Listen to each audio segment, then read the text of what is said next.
Parmak görünüş gerek, parmak. Ortada olsaydı. Parmaklarla da aşırı olan tavan gibi. Parmak görününce oyun başlamayın. Hadi şimdi. Ağzını etmesi bir görüşün, ekmeği aynı bir oynatmazsınız. Anadolu ve Aycan, Arın. Go!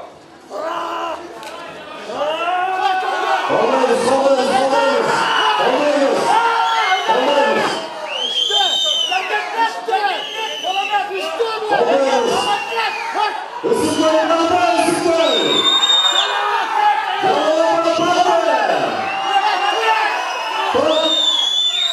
Second fall, winner. Hatırlıyorum sanatlar finalisti Kosovar, Ulan Sıskol, Özgünbay, Sinot, Bırak.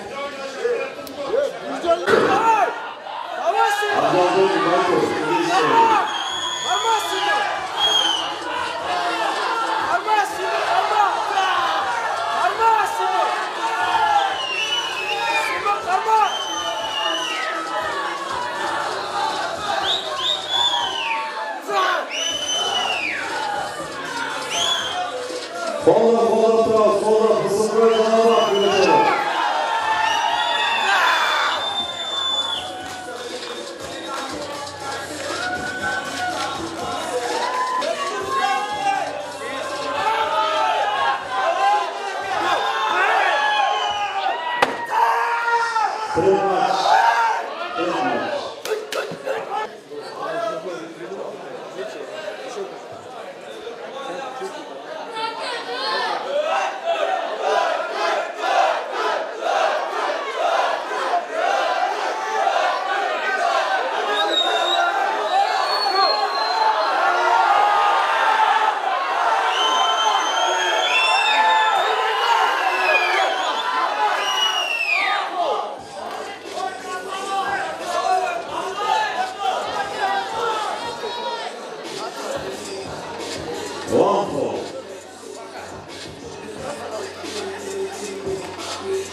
Kırgızistan'ın gökçülük çempiyonu Aziya çempiyonunda kolu medalını neydi? Çoğunlar arasında. Barbaros! Çüymanlı çüy! Bana kendine bildirttirme.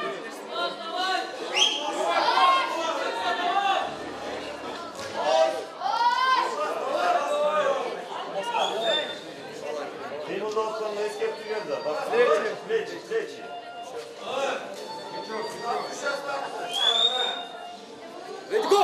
Stop!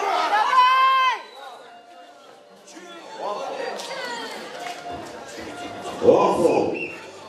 Şimdi orada şunda çempiyonatlara çıkıp tecrübe alıp topluşuyor. İleri alıp meclisinde olsun faydalı değil. Kolla Tünel finalistleri 80 kilogram final.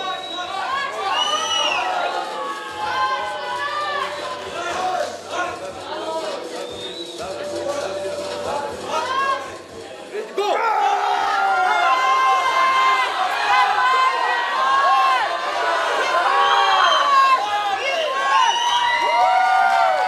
Faydalar. Akıllı kolu almaz. 8 kilogram salmakta şampiyon adayı. Oş.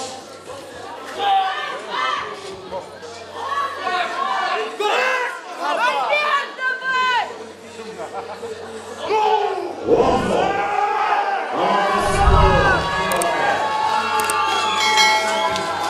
Amakası olsun bak. Oş olasın.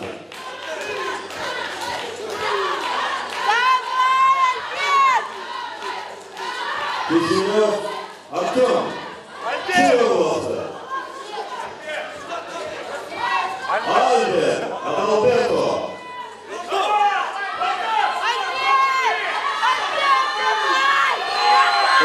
Kolay ya. Bırakma.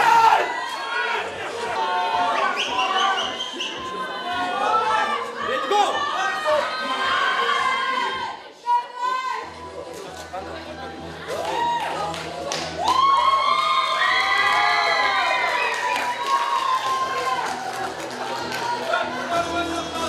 Kişilok Aydır, şampiyon bu kategori 98 kilogram. Köy.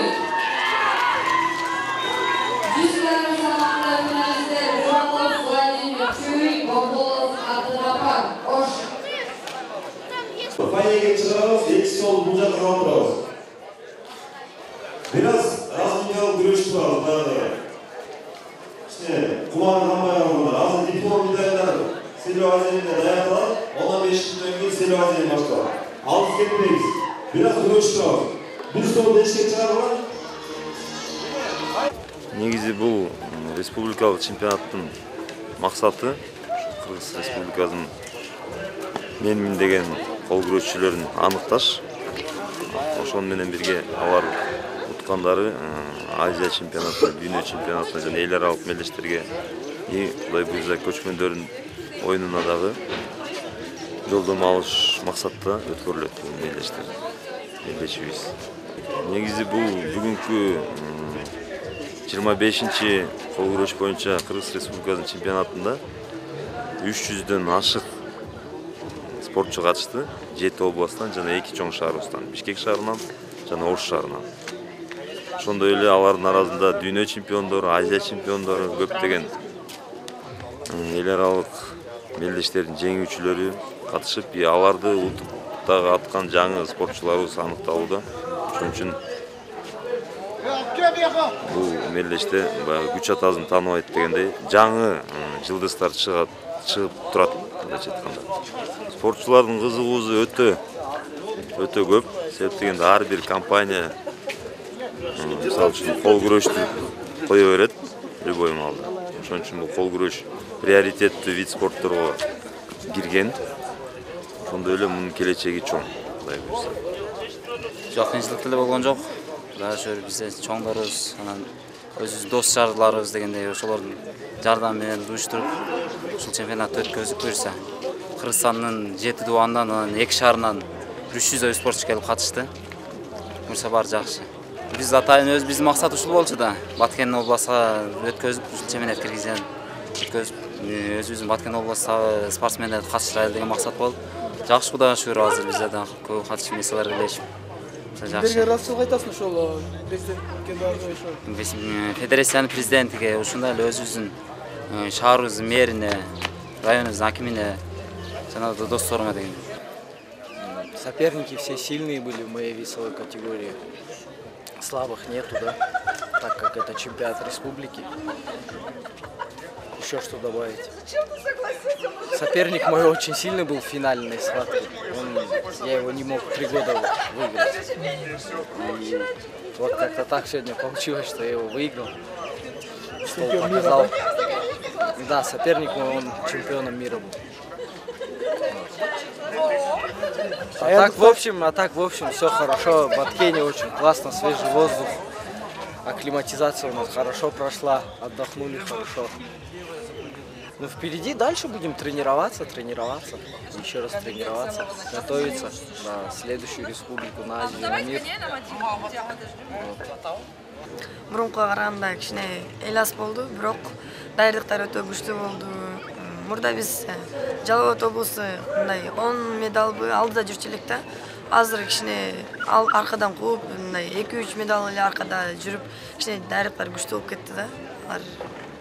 Азыркыга караганда мурунку даярдык да жакшы болчу. Неге дегенде анда мындай соперниктер көп болчу, күчтүү болчу.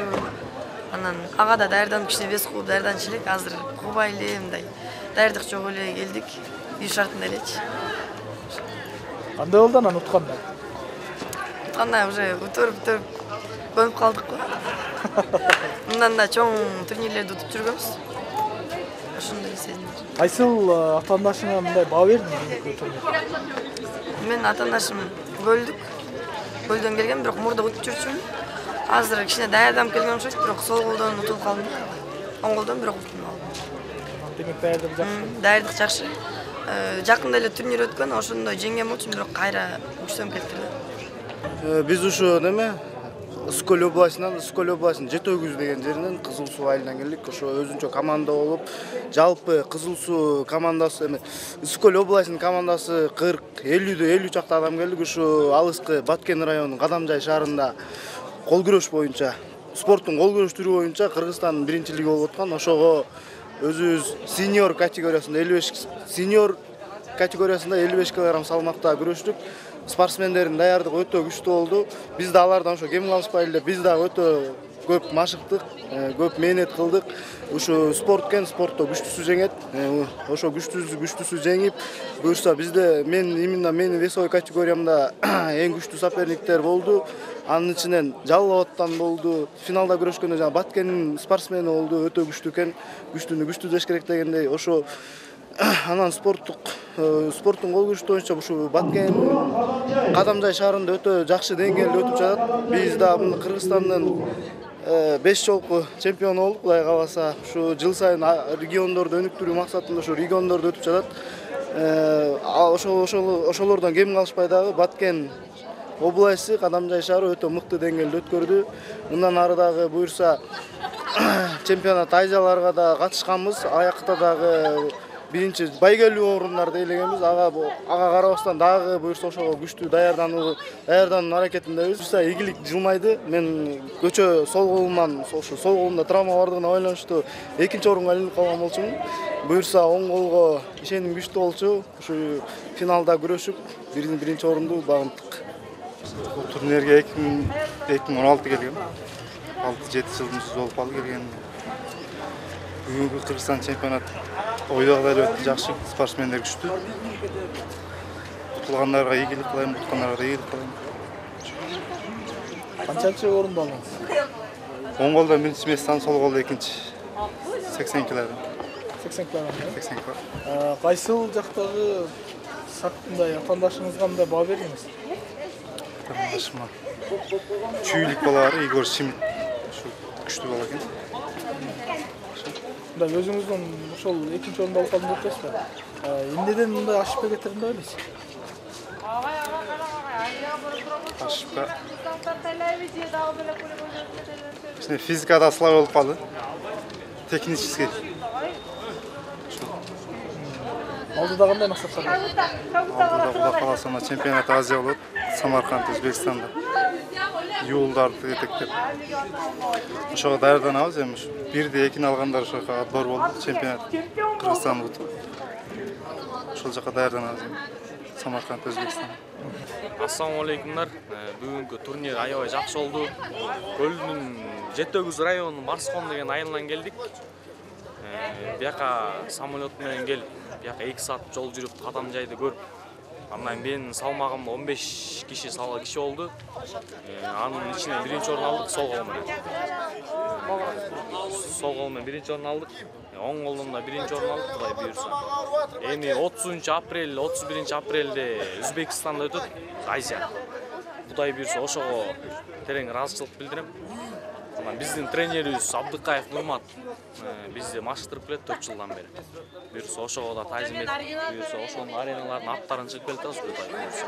Ошол негизи Жети областынын кол күрөш ушундай болуп турса, Жети област негизи күчөмөк, ынтымагы да бекем болмок, бири-бирин таанып кол күрөштүн аты чыкмак Кыргызстан. Негизи деген Казакстанда деген бул эң биринчи орунда Казакстан турат, экинчи орунда деген эмелер да. Айтпай эле коеюн, эми унутуп калмам элечи. Ошол биздики деле. Кол күрөш өнүгүп өссүн дегендей.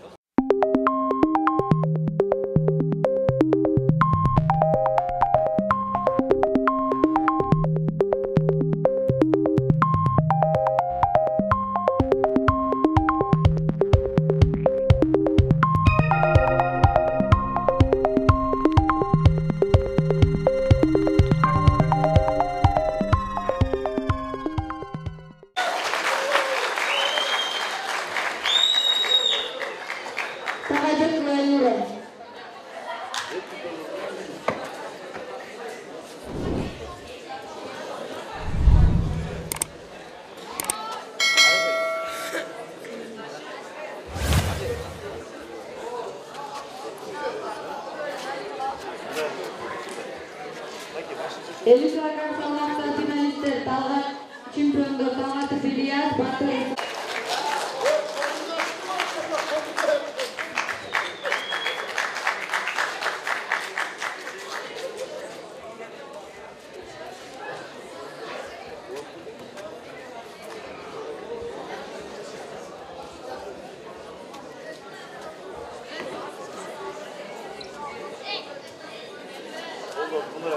Saidi Mamatov, Alazbekov, Orunboy.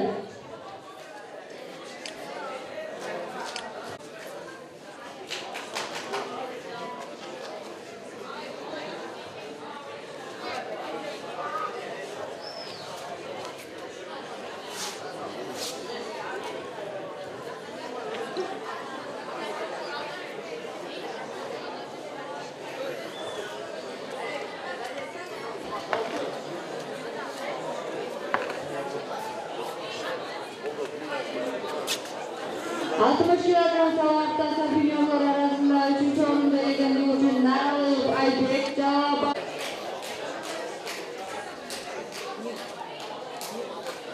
Keyingi ödülüne Talat Obası'nın başka maşıktırıcısı Jorobekov Nurlan.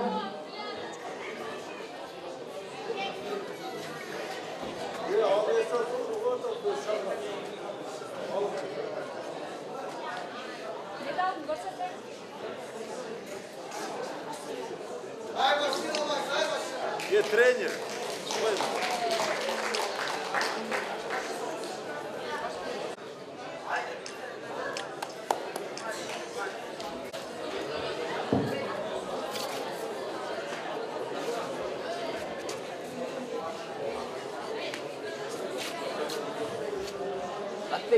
Ondo. Ondo.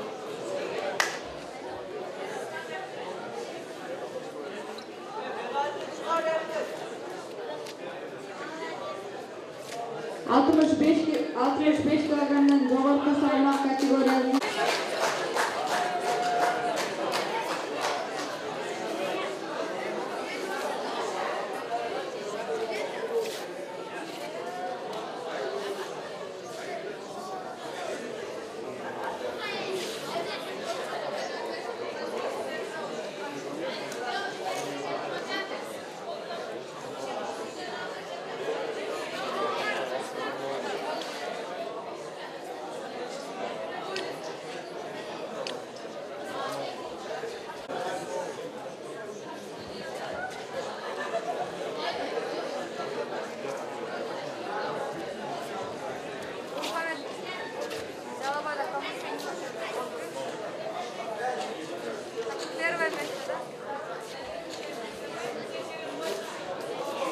45 kilogram salmakta 3. orun Orusbayeva Rayana Isıkgöl.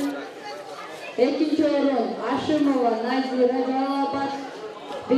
orun Malikova Asema Isıkgöl.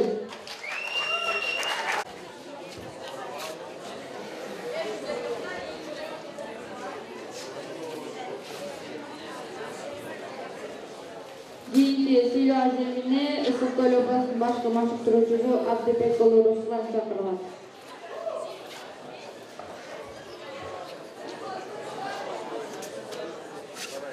Sabinyor Devuşki 50 kilogram salmakta 3. orun Akjolboyeva Asema Isıkgöl.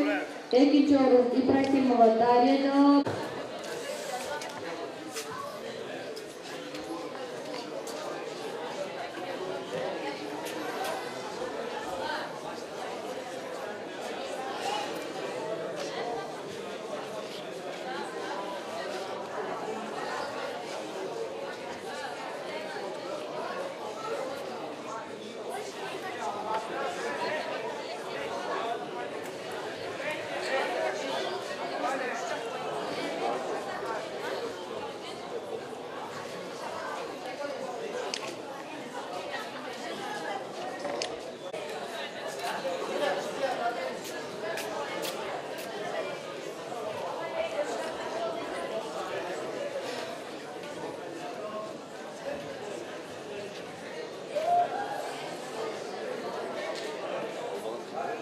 Altmış kilogram salmakta 2. orun Kudayberdiyeva Aygelin Batken. 1. orun Mehranbekova Aziza Oş.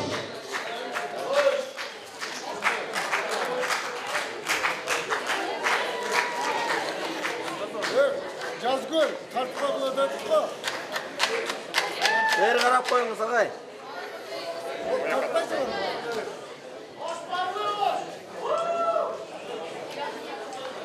Keyingi siyloo azimini Jalolabad obasının başqa maşıqtıruvchisi Bazarbayev Qanibek ağa chaqirilar. 3. orun delegenligi uchun Uraimova Aykul Batken. 2. orun Qo'shqorova Altınay Batken. 1. orun Aqlbek qizi Fatima Osh.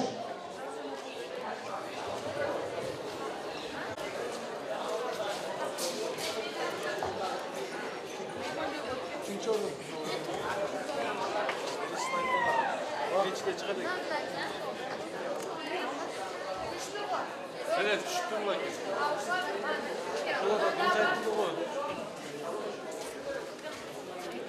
Mirlanbekova Aziza 1. orun Kudayberdiyeva Aygelin 2. orun.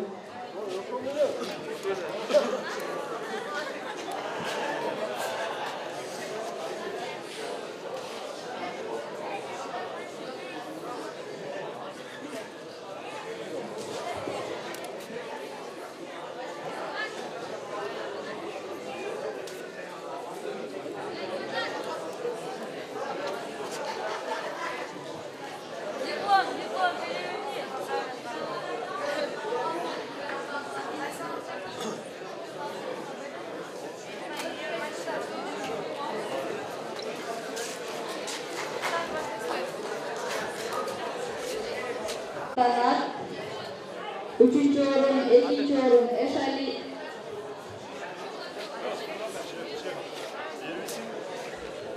Uraimova Aykul 3. orun Qo'shqorova Altınay 2. orun jana 1. orun Aqlbek qizi Fatima Osh.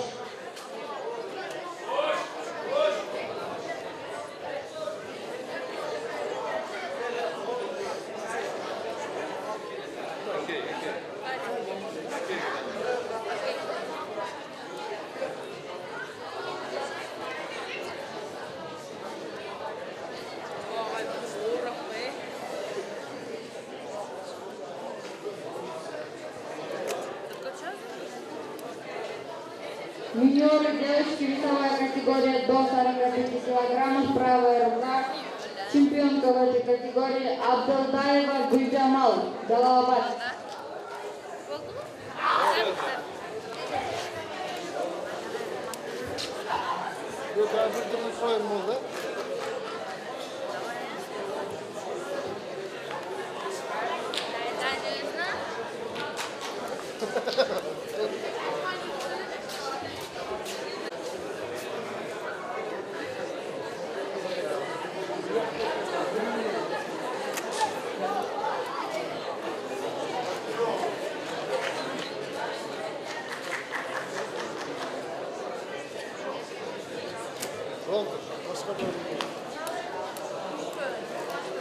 Üçüncü orun Asılbekova Gülzara Jalalabat, ikinci orun Asankulova Aynur Yusufgül, birinci orun Atantayeva Jazgül Jalalabat. Silagenine Batken Obas'ın başka başlıkları Cüzüşleri Hatır Cırgal Pek Takırılar.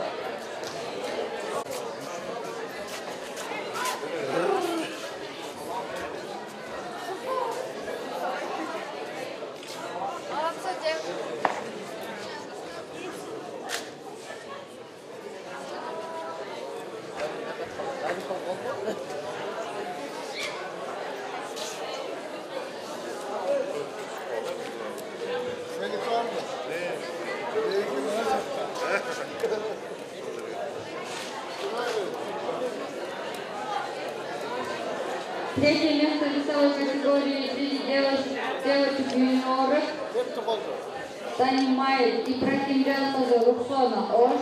Второе место Шакиртова Асема Исуколь.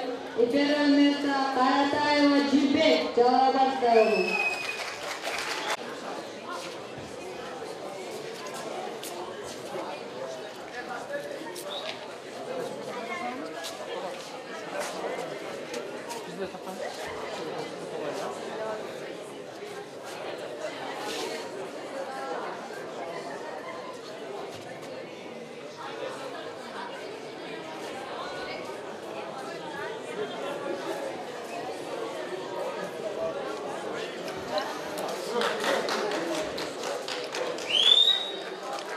Katılışlardan salmakta 3. orunda elegende üçün Canibekova Gülnur Batken, 2. orun Abdumalikova Jazgül Jalalabat, 1. orun Tağaybekova Elnura Jalalabat.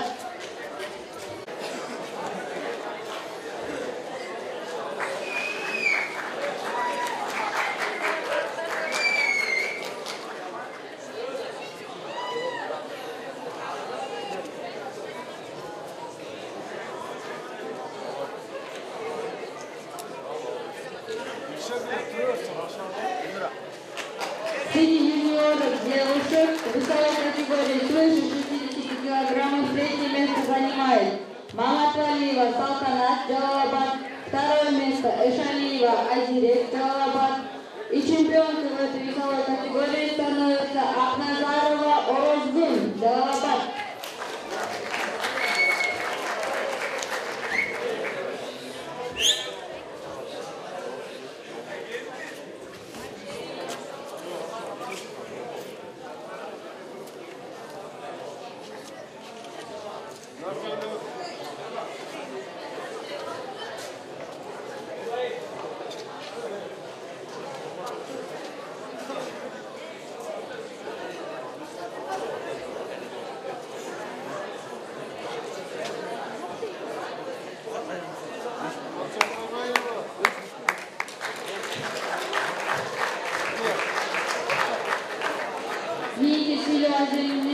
Kırgız armiyasının dolduruş boyunca kapitanı Mayor Yusufbekov Sancar çakırılar.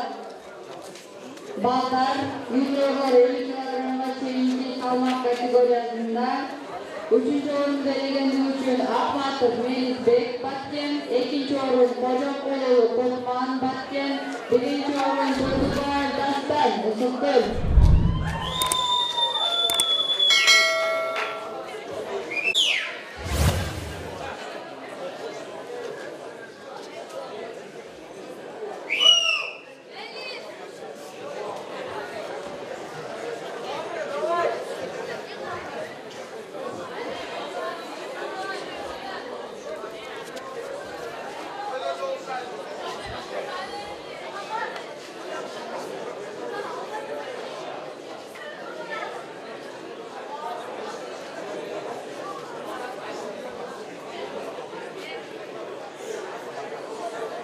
...55 kilogram salmakta junior ballar arasında 3. orun Ulanbekov Bayel Jalalabat, 2. orun Törekolov Eldiyarbek Jalalabat, jana 1. orun Islamov Badir Jalalabat.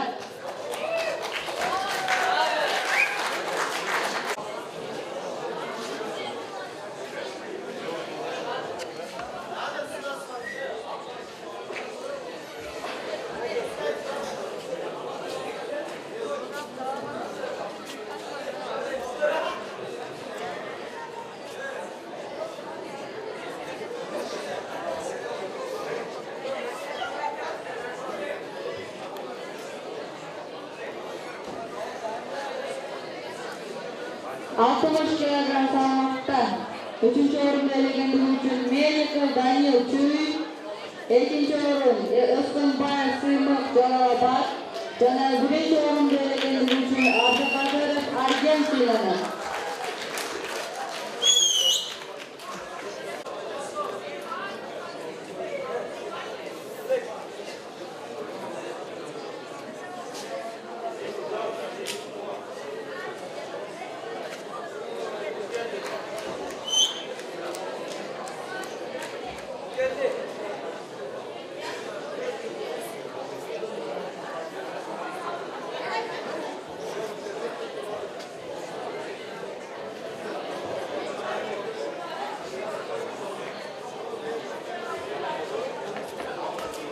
Junior ballar arasında 65 kilogram salmak kategoriyasında 3. orunda elegendigi uchun Irispekov Nurkezdi Jalolobod, 2. orunda elegendigi uchun Muratoğlu Sultan Murat Jalolobod jana 1. orunda elegendigi uchun Elbekulu Meydan Issiqko'y Siylanat.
Geçmiş kilogram salmakta 3. orun Canuzakov Erbol Jalolobod, 2. orun Garyatov Aleksandr Issiqko'y, 1. orun Masharbayev Azatbek Jalolobod.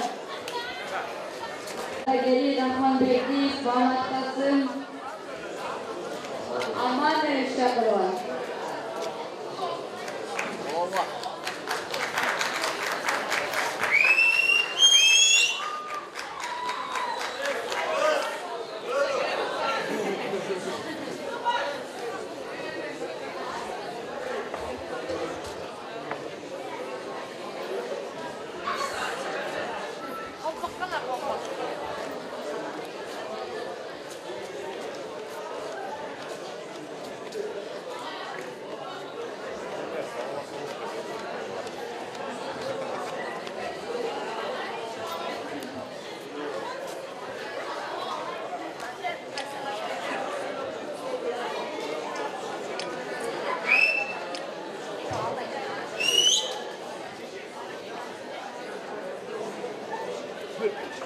Весовой категории свыше 70 килограммов среди юниоров 3 место занимает Чунузулу Бекболот Баткин, 2 место Ибрагимов Ислам Джон Ош и 1 место Абдилалиев Нурмухаммед Jalolobodская область.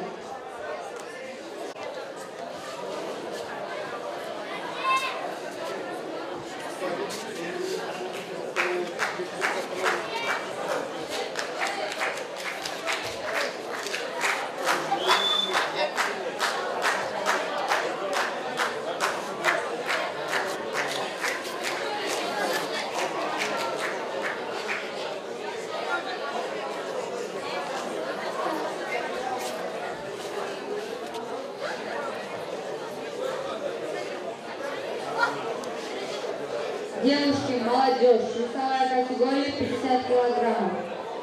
3 место занимает Иманалыева Нурмира, Баткенская область. 2 место Буркошева Мускал, Баткенская область. И 1 место занимает Аржолтоева Асема, Иссык-Кульская область.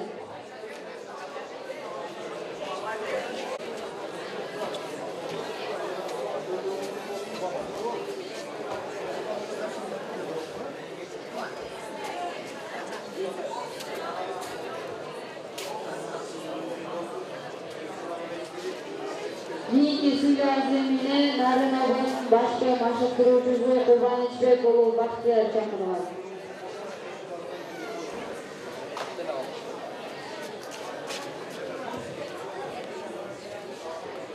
Молодежь девушки весовая категория до 55 килограммов. Третье место занимает Мама Шарипова Гульнур Паткен. Второе место Хазыева Аха Исыкгөл. Первое место занимает Юнусова Шамзода Жалалабад.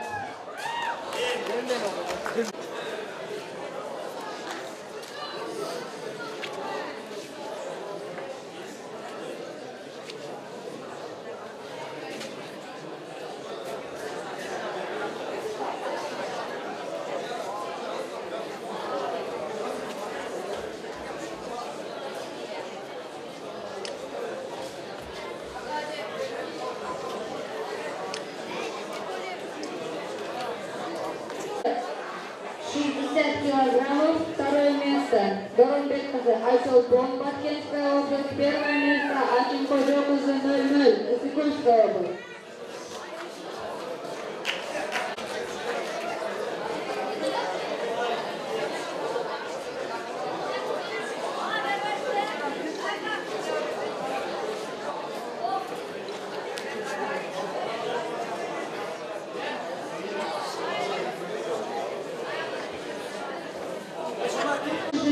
Килограммов молодежь девушки. Третье место занимает Усенкоза Гульнас. Второе место Ниязова Сайпал. И чемпионкой в этой весовой категории становится Анарбекова Айжан, Нарынская область.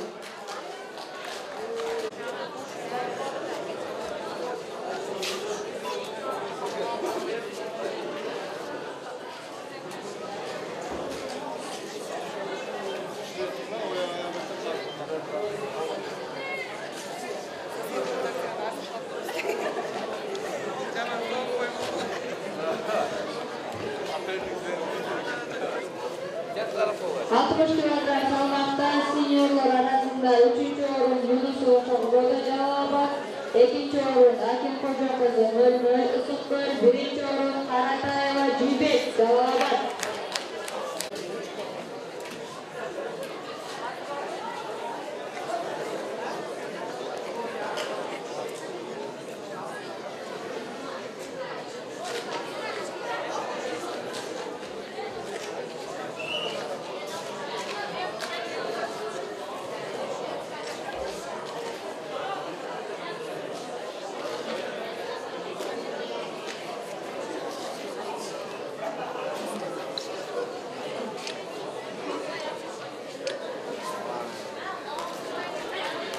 Килограмм. 3. орун ээлегендиги үчүн Бразовская Маргарита Чуй, 2. орун Канайбекова Элмура Жалалабад, 1. орун Шаляпина Юлия Чуйская область.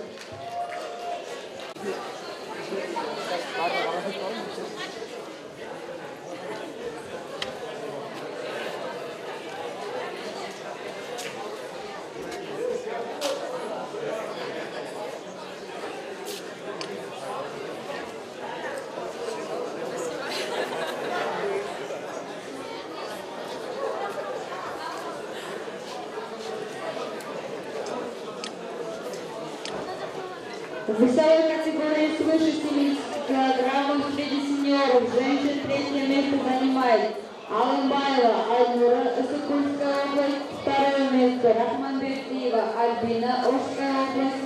Первое место Анарбекова Айжан, Нарынская область.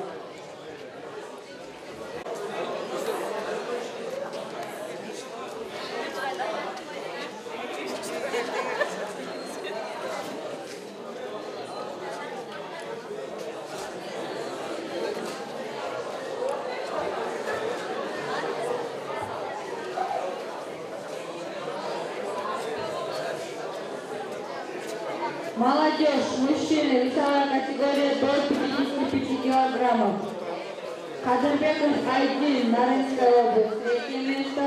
Кулдышев Адиль, Жалалабадская область, второе место. Муратбеков Мирлан, Жалалабадская область, первое место. Подруштующая башка Шерматов Джергалбек.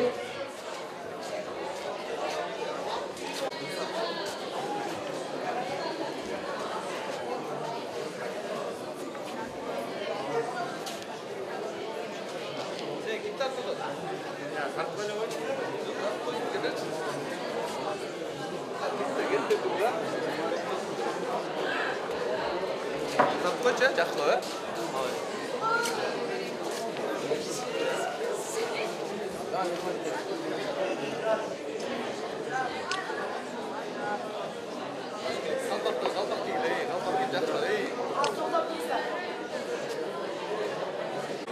Katılışlardan salmakta 3. orun Kadirbekov Maysalbek, Calabat 2. orun Mamajitov Abdulmanap Batken, 1. orun Demirbayev İskender Isıtkul.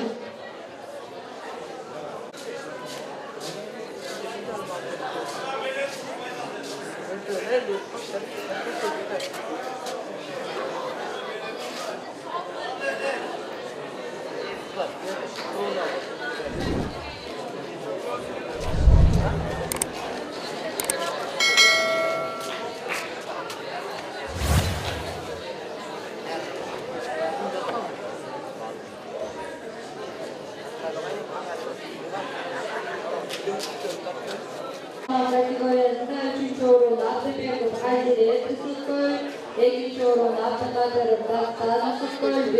orun Asfatulu Ötkul. Calabat.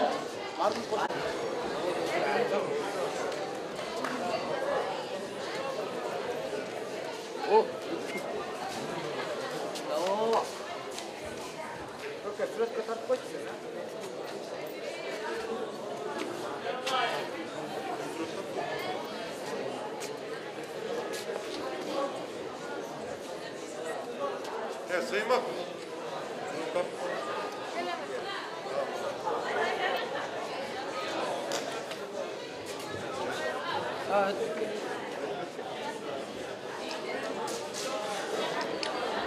Manager 73 kilogram savunma kategorisinde 3. orun Talaybekov Abdi Bastı, 2. orun Abdumalikov Abdullacan Calabat, 1. orun Tilekulu Sıymık Narın.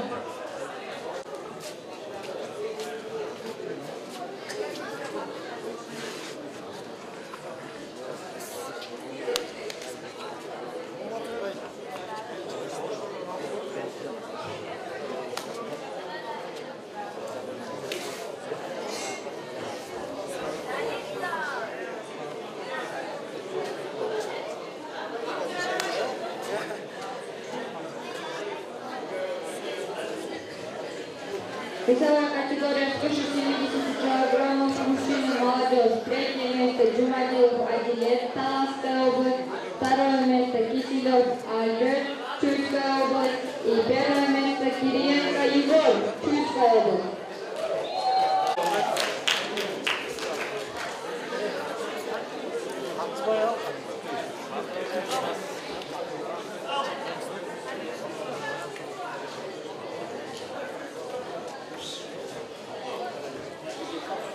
Подождите. Сейчас. Всех наградят.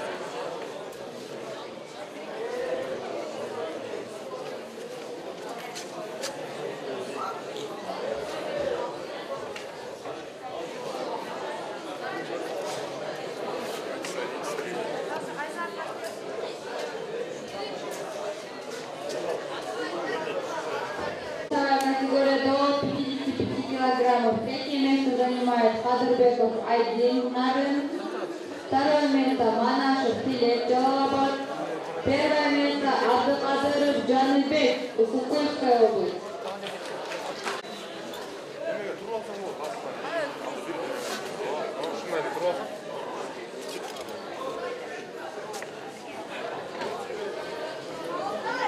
Политика başladı. Elcun, Çin'de vadalarına kontrol edici bu. Elden kim kalmadı? Isık gölden gelip özü gruppada Naki osuna batı birlikler var, gördün mü? Gel özgün koyup yaptım onu. Kırgızistan çempionu Abdülkadir Johnny degen baba. Isık göl. Teşekkürler, молодец. Abdurasıllı Muhtibek Oş, 2. orun Özgünbayev Sıymık, Calabat, 1. orun Tostobayev Ulan, Sıtkıl.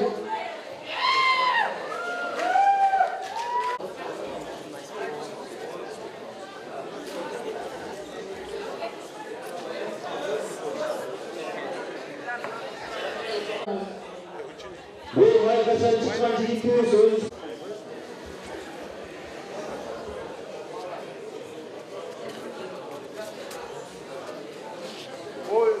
Powerbank Индавар, срочно Ветлозна, Powerbank, Type-C. 10 minutlar. Bardıq komandada almış var mı?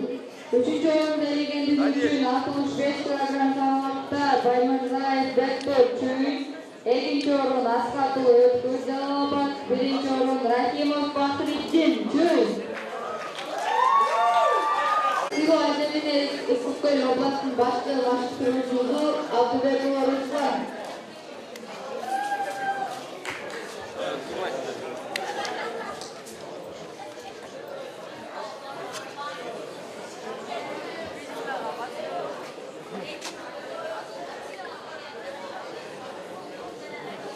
Talant Bekos, Sadır Kulu, Tilek Kulu.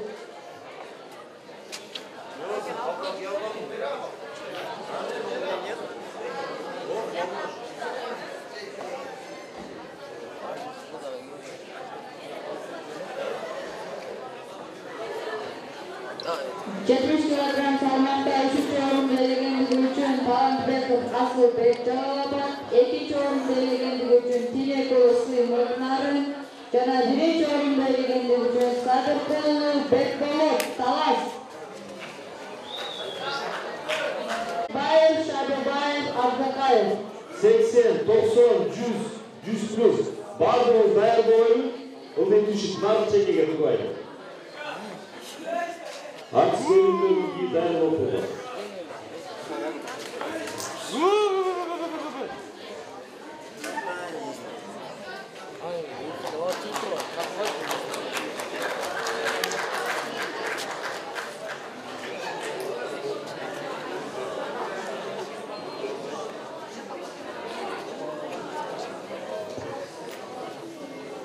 Hey, beni karakla.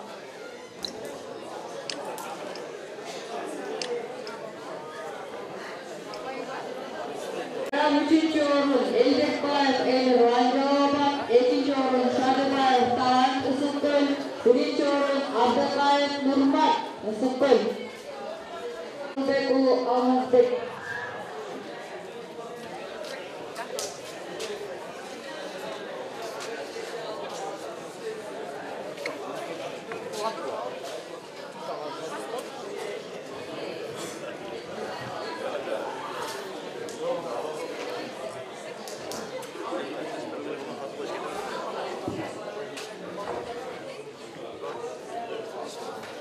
Весовой категории до 80 килограммов среди сеньоров.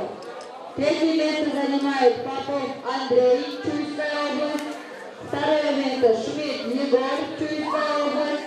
И чемпионом в этой весовой категории становится Акылбекул Алмазбек, Ошская область.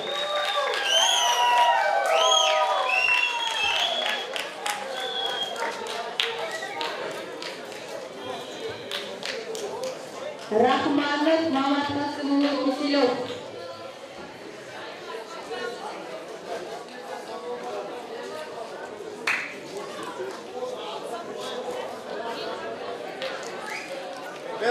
Весовой категории 90 килограмм сеньор мужчина. 3 место занимает Рахманов Шамшиддин, Ош. 2 место Мамат Касымұлы Сымбат, Ош. И чемпионом в этой весовой категории становится Киселев Альберт, Чуйская область.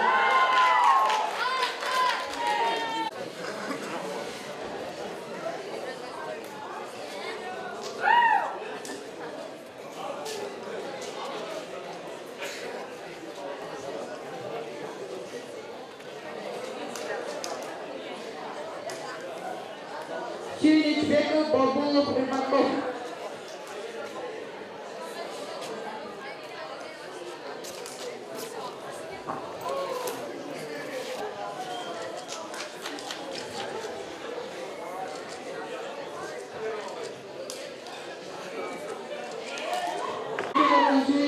Tilek Jalalabat, 2. orun Bobolov Abdugapar, Osh, 1. orun Rыбаков Vladimir, Чуй. Президенти Есенгелдиев Қаныбек Оңдашевич шақырылады.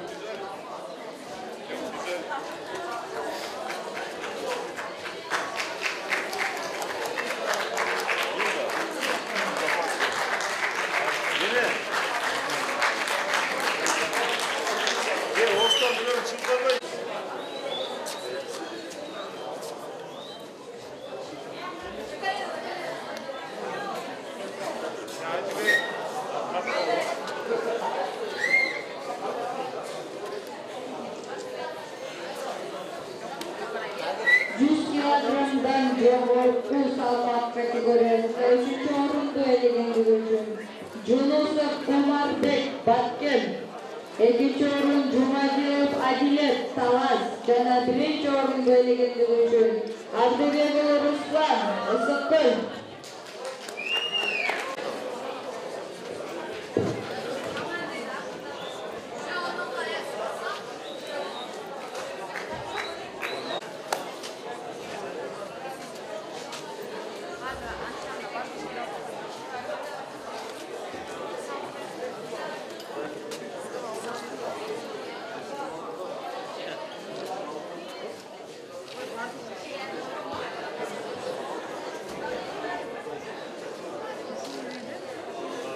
Судейский состав просим выйти на сцену. Юнусова, Абдыбекулу, Жоробеков, Попов, Шаляпина, Абдыкаев, Анарбекова, Тилекулу, Жусупбеков, Курсатбекулу, Кубанычбекулу, Тагайбекова, Нурланулу. На сцену. Калысты кылганда тез-тезден чыгып беребиз. Эч ким эч жакка кетпейт. Кумарабай. Эшти жаптын айза чыгып кетпейт. Бүгін қалыстарды сөйлейін деп шештік. Юнусова, Жалабат, Абдыбеков Руслан, Ысыккөл, Жоробек Нурлан, Талас, Попов Андрей, Бишкек, Шаляпина Юля, Сарпайын беріп жөнөттүкчү, Абдыкаев Нурмат, Абдыкаев Нурмат, Телекулу Сыймык, Жусупбеков Санжар, Курсантбеков Аязбек, Кубанычбеков Бактияр, Тагайбекова Эльнура, Нурланова Ерлан. Барды келді? Юлия жоқ.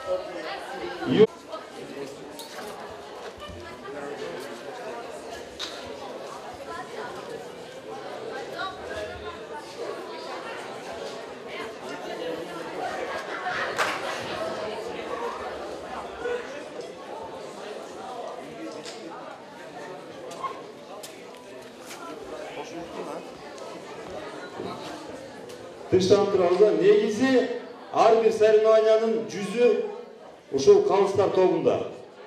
Башкы калыс, бүгүнкү башкы калысты кылган биздин Кубанычбек уулу Бактыяр сизге терең ыраазычылык билдиребиз. Мындан кийин дагы эл аралык даражада деңгээлде дүйнө чемпионаттарында калысты кылат деп ишеничтебиз. Алдыга өзү өрөлү. Силер бар, мелдештер жакшы өтөт. Бошсуңар, рахмат. Чыгымчыларын чакырсам, Жоробек Нурлан Талас. Бул жакка чыксын. Абдыбеков Руслан Ысыккөл, Кубанычбеков Бактыяр Нарын, Базарбаев Каныбек, Сүйүнүчбеков Жалапат, Шерматов Жалалбек Баткен, Кыргыз армиясынын кол күрөш боюнча капитан командасы майор Жусупбеков Санжар,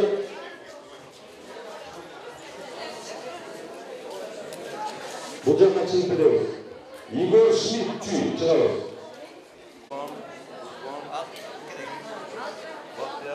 Санжар жоқ.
Sancar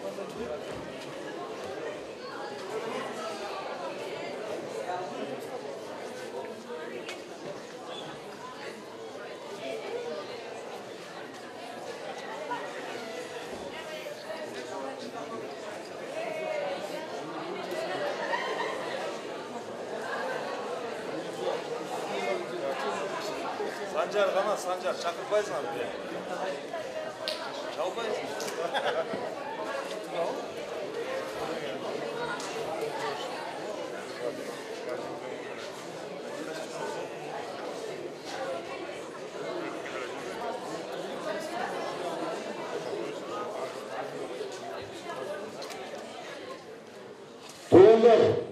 Tuğanlar bu жерде жеті областың ағамашықтырушылар жолын бұрауыз нар жақты қарап отырады қаншам жоқшылар ой таластық жігіт бер жақты қарап отыр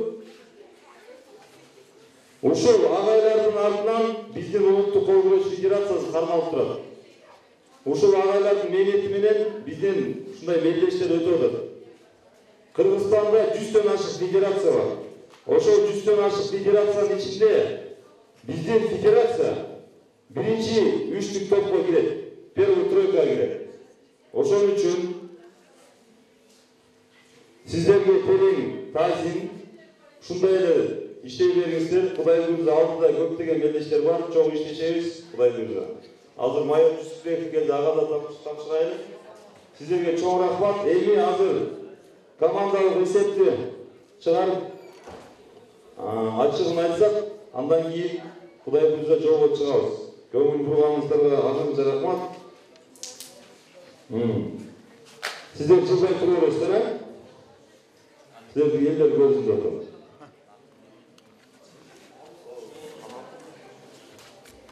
эсепте Кыргыз Республикасынын 25-ші чемпионатында өспүрүмдөр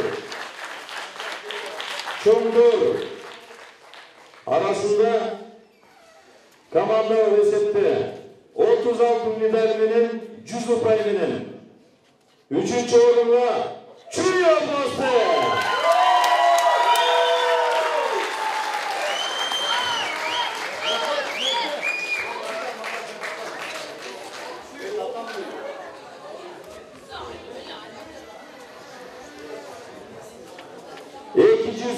Упай менен 24 алтын медаль менен экинчи орунду ээлеп Өсөккөл областы.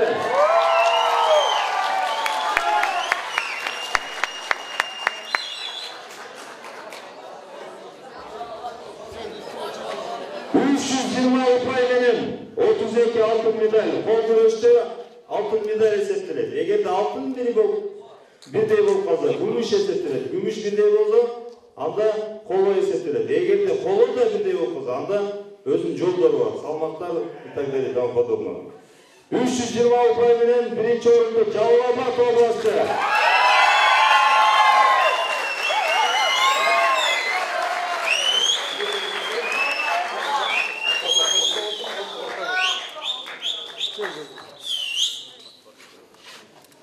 Жалават!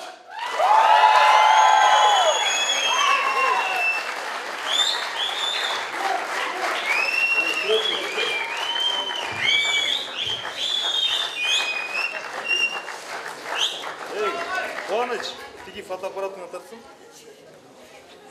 Бар ким телефон көтөрүп жүр. Саған не акча төлөп отур? Бицепсы, трицепсы старшие,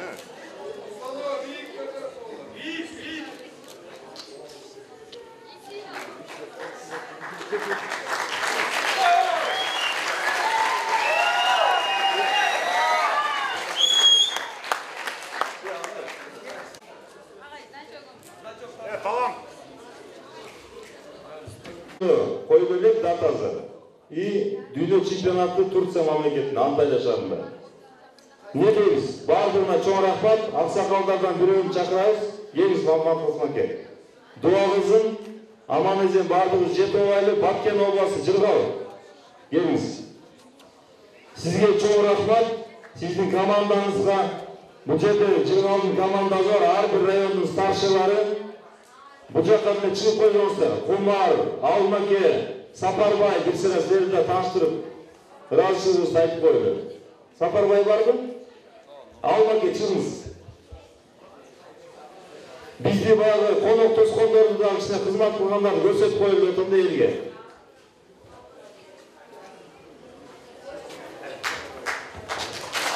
Бизди бардыгыбызды тосту, старшыларды бардык эч кимди бөлбөй, бардыгыбызга чай берип, жатаканабызды, бардык көп нерсебизди көтөрүп кызмат кылды.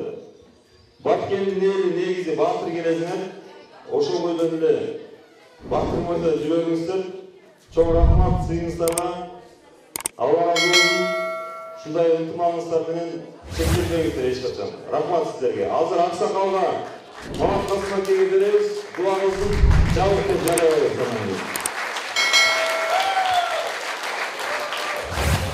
Амин.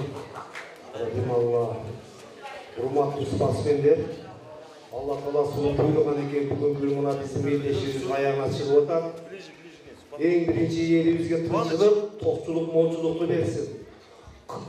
Мына биздин спортсмен кыздар балдарыбыз өмүрлөрү узун болсун, окууларында ийгилик болсун, ден соолукта болсун, ар дайым жолдору ачык болуп, маңдайы жарык болуп жүрүшүн насип эткен болсун.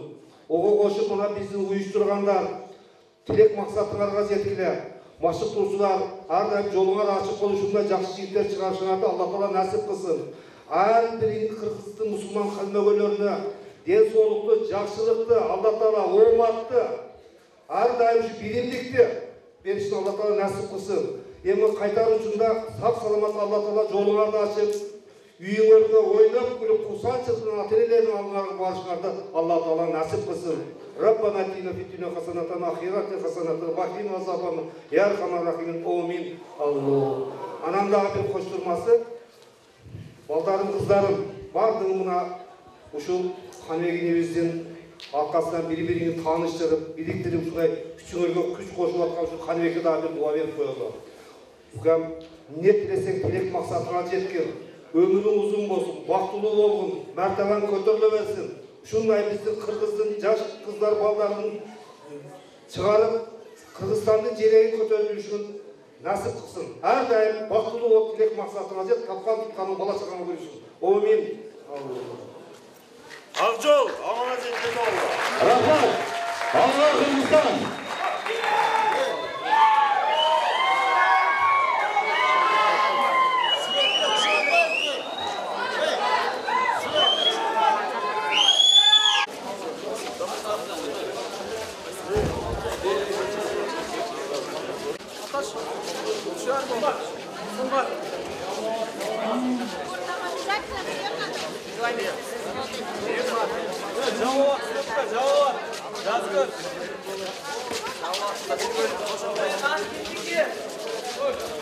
Hey!